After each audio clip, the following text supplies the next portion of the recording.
You're listening to the EXARC Show, run by EXARC, the International Society for Experimental Archaeology, Open-Air Museums, Ancient and Traditional Technology and Heritage Interpretation. Listen in to hear encounters with experts within the field, showcases of the work and projects of our members, and extracts from our quarterly EXARC journal.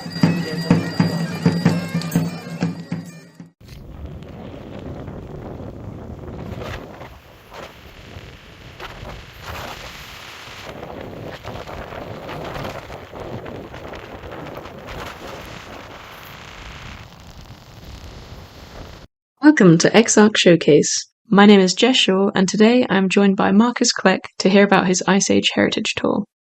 Markus is an independent researcher focusing on indigenous and prehistoric skin processing technologies, as well as related work in bone, antler, and ivory tools. He has published 3 books on leather and leather-related technologies, and has run a successful business centering on prehistoric leatherworking, Paläotechnik, since 1996. Markus has recreated a range of Paleolithic and contemporary leather-based clothing and shoes. Thank you so much for joining. Yeah, thanks for having me. It's an absolute delight to have you back with EXARC. So you've previously crossed the Black Forest in the middle of winter in Stone Age equipment, using self-made clothing made of leather and fur as well as replicas of Otzi's equipment. You then did a Nordic walkabout, which you've talked about on our YouTube channel, and you've now scaled up to do this extended solo trip above the Arctic Circle. Could you explain more about your Ice Age Heritage Tour? Yes, sure. First of all, I have to say I didn't make it to the Arctic Circle because I came down with the flu before leaving. So I had to postpone everything and I wasn't sure if I was going to be able to go north at all. So I had to change plans. I didn't make it all the way up north. I couldn't go to the Jokkmokk Sami market as I had planned. I was kind of ashamed, but still I had a very good time and I learned a lot on my trip. But it went differently than I had initially planned. As journeys often do, the best laid plans of mice and men, as they say. So where did you end up going? Well, I did end up going more or less in the same area that I was in last year, which is Jämtland. That's the province. It's in the middle of Sweden. That's where I started. That's where I intended to do it. I was out by myself for 2 days and 2 nights only, because then I realized that due to my physical condition, I couldn't continue. Plus, I had a really severe storm and very low temperatures. So I had to decide to turn back and for the rest of the time take day trips and stay in a safer place because it was just too dangerous for me to continue. It sounds like a good call. And to be fair, people of the past would have done the same thing if they noticed a storm or their body wasn't up for it. They wouldn't push through. Yes, because it doesn't help. I learned there that nature is just the way it is. And if you want to stick to your plans, it can end up really badly. Because after I came back, I heard of a young YouTuber who ventured in the same area in October and he died in a snowstorm. Oh, wow. Yeah, he didn't make it, and this was October, and I was there in February. So if you're not flexible, it can end really badly. Absolutely. I think it's a great phrase an explorer said that was experience is mistakes survived. And I think that's a very good philosophy when to call it and stop adventuring. I think it's brilliant that you still tested your kit and you still had these excursions. What inspired you to do this most recent trip? I guess I realized after the first 2 winter trips that this is something that I really like to do. I enjoyed this experience a lot. Of course, I'm only scratching the surface of what is possible, and that's why I decided to return to do another trip this year. I have a lot more things that I need to work on and a lot more equipment to test, so it can't be done in 1 or 2 trips. This is kind of an ongoing experiment. Very cool. You mentioned you learned a lot. What were the kind of main things you learned from this most recent trip? Well, first of all, that nature is very unforgiving and that you need to be careful. You need to be well equipped. That I was really lucky in the 2 other trips that I didn't run into this kind of serious weather with my equipment, which held out fine. I might have been able to push through, or I would have been able to push through if I was physically fit. I even got frostbite in my face. This is something I realized when I came back a few days later and my skin started peeling off in the face. It goes really fast. You know, if you have minus 20 degrees, plus I had strong wind for the whole time straight, and then you have the wind chill, then suddenly you're facing 40 degrees minus. It goes really fast. You can freeze body parts. I realized I have to work on this whole topic of hoods and fur ruffs, something to break the wind before reaching your face. This is what these hoods and the corresponding roughs at front that are attached to it do. I will have to definitely work on this to improve my equipment. I also had some skis this time, or snowboards, more or less. I checked out those, and in comparison to the snowshoes, I brought new snowshoes, improved snowshoes. I'd rather stick with the snowshoes as they seem more versatile than the skis. But this is only a 2-day experiment, and that's all I can say about it from that trip. But we will see. I will definitely take them on other trips too and make a more detailed comparison of these two modes of traveling. For the skis, did you have skins on the underside? You know, like when you do ski touring, you have the skins so you can slide forward. We don't know. The oldest parts of skis that we have are from the Mesolithic, and they come from northwestern Russia. Only the tips of these supposed skis is preserved. But among many of the indigenous people of Siberia, there's these skis that are more like boards. They're like an in-between thing between snowshoes and skis. They're very wide, they're flat, and they're covered at the bottom with skins, like the modern skis for going uphill. And that's what I had too. How do you attach to the skis? Are you tied on? Yes, I tied them because I did the gluing. It always says that they've been glued in Siberia, but I'm not sure what kind of glue that is because it has to be water resistant, I suppose, because the hide glue and this stuff, it's water soluble, so this wouldn't work very well. After getting back, I found out that they used fish glue. If you research fish glue, it's basically the same as hide glue. It's also not water resistant or not waterproof. So I suppose it only works at really low temperatures. If it gets wet, they probably would peel off. But I tied them on with rawhide straps. What would you say your primary inspirations are for your kit? Do you take them from various different examples? Well, in general, it's of course hard to replicate late Paleolithic material culture because there's so little finds, especially all these organic materials. Nothing has survived the ages except for some bone and antler. I take most of the inspiration from ethnographic accounts, which means Arctic and subarctic peoples of North America and Siberia. It has to match the possibilities of the time in terms of choice of materials. That's kind of challenging, of course. Because you tan all your own hides and things, don't you? That's quite a time-consuming thing, I imagine, and you don't have access to all the same types of animals. That's another reason why I went to Sweden. I bought a whole bunch of raw dried reindeer skins from the Sami. I have also made now equipment from reindeer skin, whereas before it was mostly from red deer fur. We will see how that goes. It always depends where you put yourself on the time scale. This is also for me rather challenging because I'm incorporating certain items from the late Magdalenian and also going all the way to the end of the Pleistocene, the Arnsburg and Hamburger cultures. And of course, there the environment is very different. The flora and fauna are also very different. I'm kind of trying to spread myself out over 3,000 years of history, and that, of course, gives you a lot of variability. I could use red deer. Red deer is totally fine for certain times and areas, but I definitely want to work more with reindeer skins also. Yeah, it'll be really interesting to hear your findings when you compare the two. You've chosen an impressive challenge to cover such a big time span. What draws you to the Paleolithic?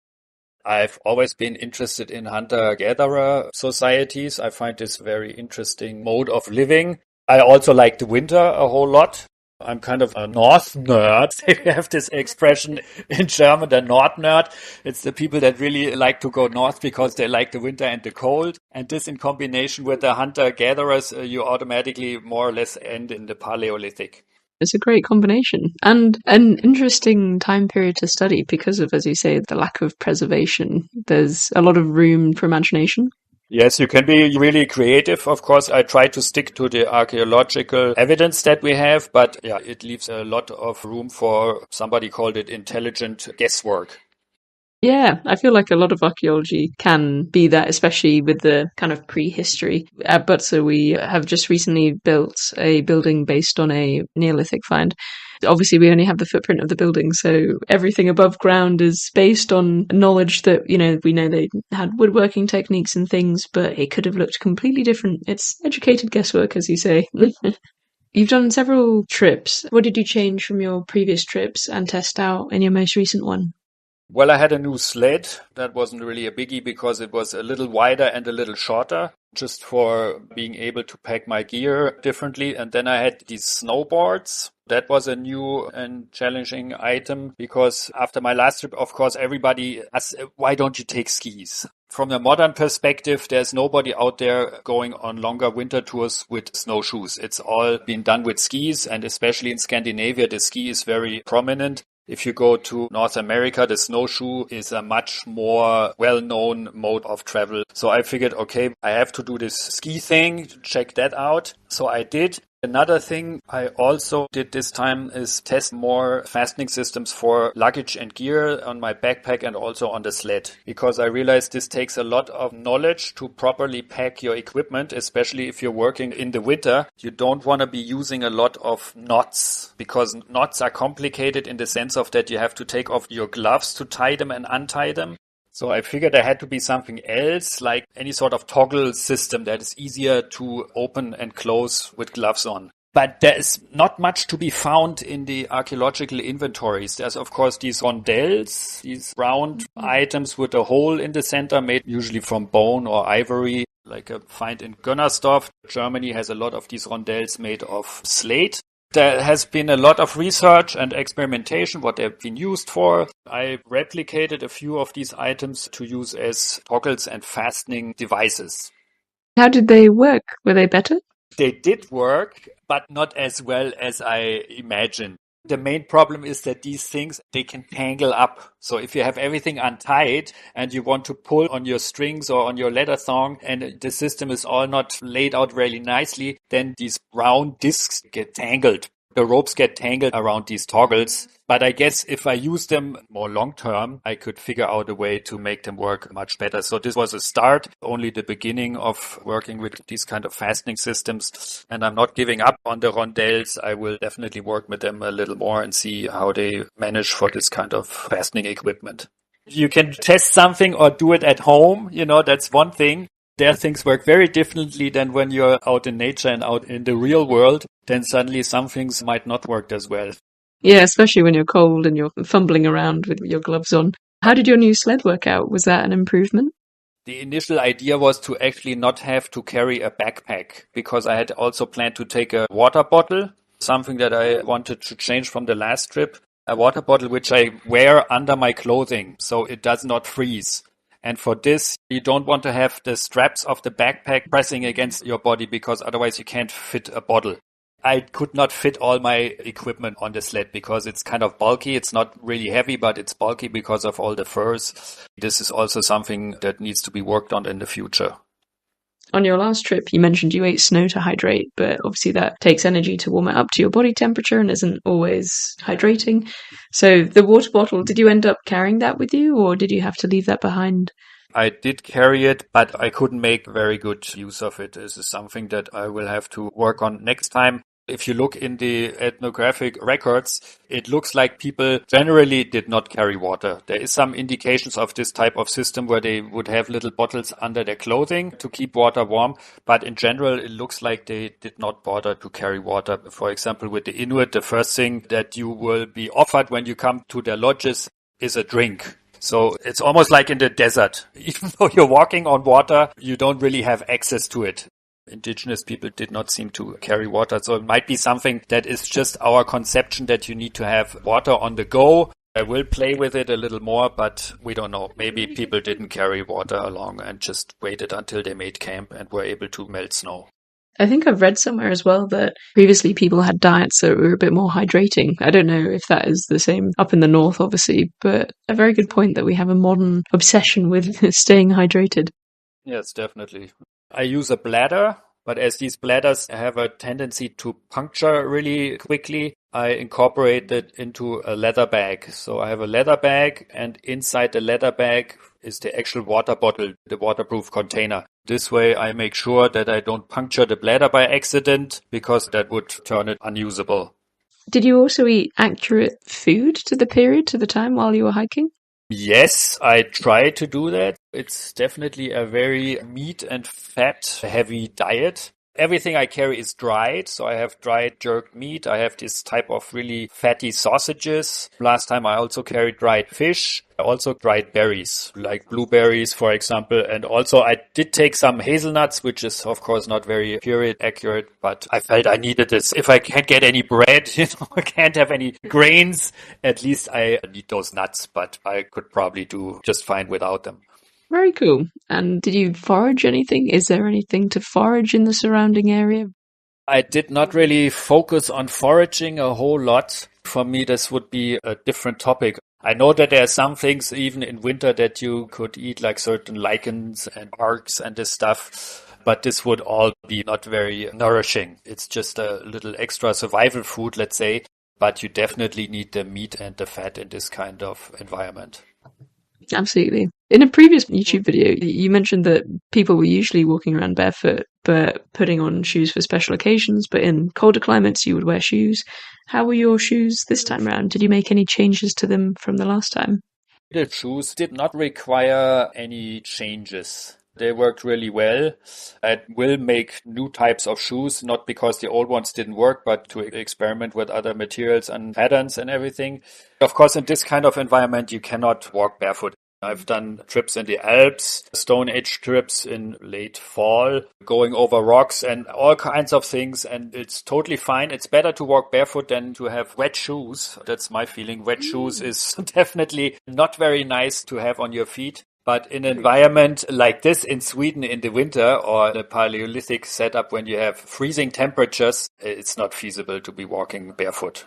Previously, you mentioned you were too warm, actually, with your clothing because you warmed up from walking. Did you change your clothing at all? Did you go for the Otzi leggings and the loincloth combo? No, I didn't do that. If you look at the indigenous peoples of the Arctic and the subarctic, they have really long boots and then short trousers, but then they wear a fur coat that goes down to the knees. So there is other options than the typical trousers, but especially this time with the very strong wind and the very low temperatures, I could actually feel the wind blowing through the buckskin of my pants. This has never happened to me before. I use buckskin a lot and in all sorts of weathers. I did not get cold. It was fine. I was still very, very warm, even in these very low temperatures. But imagine wearing a loincloth, you would freeze just everything off that's exposed to the climate. That's completely reasonable. What are the majority of your clothes made out of? You mentioned buckskin. Is it all deerskin for now, but reindeer in the future? I think it will always be a combination. I also use foxhide and some coyote in lieu of wolf. I would like to get wolverine for the fur ruff, which is the best because it doesn't freeze over, which is very hard to get. But the period I'm displaying, of course, reindeer is the most prominent for clothing in general. But I might also be using some red deer and also rabbit skins, because in a lot of the faunal records, there's a lot of finds of rabbit bones. So people hunted these animals, and we know from indigenous people that they made blankets and also coats out of twisted rabbit skin. They don't use the whole skin, but cut it into strips and then weave it into clothing or blankets. It's a very interesting technique. Do you know why they would have woven it? Do you have any theories? Is it because it might trap more air and be warmer, or just quicker than sewing them all together? Well, these Arctic hares and the rabbits, they have very thin skin, and also they're not really durable. So the hair comes off fairly easily, and as the skin is so thin, some indigenous groups, they also just case skin the animal, so they don't make a cut in the center, but they pull the whole skin off and put it on their feet as socks, as ready-made socks, untanned. And they wear it as long as the hair stays on. Once they're worn out, they're being thrown away. So there's actually no need to tan these skins. Also, when they make the ropes for the weaving, they get twisted. So you have a rope of fur. The fur is on both sides. So you don't have the skin exposed. This is like a really fluffy material. That means if you wear it, you have fur on the skin and also fur on the outside. This you would not have if you tan it and then make clothing out of it. You only have fur on one side and leather on the other side. Brilliant. I hadn't realised that you could peel them off and use them as socks. What was your most interesting or favourite result from your trip so far? Well, I would in general just say it has really nothing to do with my equipment, more with the respect for the environment, because I ran into this really intense snowstorm. that lasted for 2 days. That was for me a new experience, and I'm happy I made it through there, even if I got frostbite in my face. So this was definitely the most outstanding experience this time. But also my snowshoes, I'm happy with the new snowshoes. They worked a lot better than the old ones. But definitely the experience with the weather was the most prominent this time. It sounds like it really tested your gear to the limits. Yes, and also my psyche and my body, definitely. For these kind of experiments, it's important to know your limits. We talked about this before, but at home, it's all about the gear, and you make plans and you construct things and you read literature and you do all this preparation, and then you go out there and you start, and you might just have to quit because nature has a different plan. So this was a good point for me that I definitely need to think about more when I plan these sort of trips or when I'm out there. I experienced this also in my first trip in the Black Forest, where I got struck by severe fog. I had to make it to a certain location at a certain time because I was giving a lecture there. So I had to use Google to get there. I couldn't see anything, had to use Google. But I realized, of course, indigenous people or back in the Stone Age, they would just have camped out until they could see something. But often we don't have this sort of time, so we need to work things out a different way, use technology, or not be stupid enough to try to push things to the limit where it can become dangerous. Very true. So what's next? Do you have some more things planned, or are you still developing things? Well, regarding these Ice Age, heritage, Paleolithic, reenactment, winter things, I will definitely continue this because this is something that is in the back of my mind for the whole year until it's winter again. I'm working on equipment, I'm making plans, so I will most definitely go back up there again next winter. But I'm thinking about having a base camp somewhere, like Stone Age, Paleolithic sort of base camp, and from there be able to do trips so that I have more time and also I can have a better chance of judging the weather, for example, because they also have these warm spells by now. So if it rains, if it starts melting, I don't want to be out there because I just don't like to get wet. So the plan is to be back up there next winter again. Oh, fantastic. And do you ever do these trips with other people, or are they solo? Well, I would, and I know now that there is, let's say, a dozen of people that are seriously interested to be doing these kind of trips. But of course, a lot of them don't have the proper equipment.